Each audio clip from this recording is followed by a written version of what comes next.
third one we'll look at is the hip socket itself with the bursa that helps to hold that into place. And some disciplines of horsemanship, they call that the whirl bone. And we all know when the horse's leg is forward that they're able to do a lot of lateral movement. But if this were a racehorse and she were running and her leg was all the way back, they lose the ability for lateral movement of the leg. That's because the bursa tightens. So the bursa can stretch and the acetabulum can actually, the femur and the acetabulum can actually shift, and that causes a whole change in how the stifle works, how the hock works, how the coffin joint works, etc.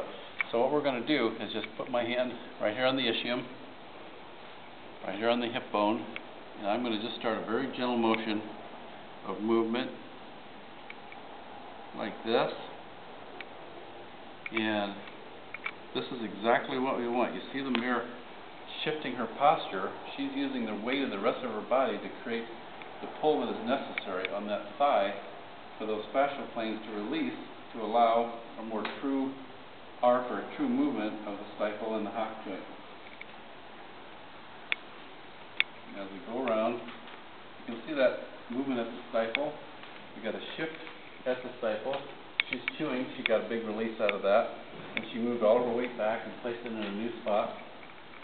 And now you can see we're getting a whole new type of movement in the stifle and the hock.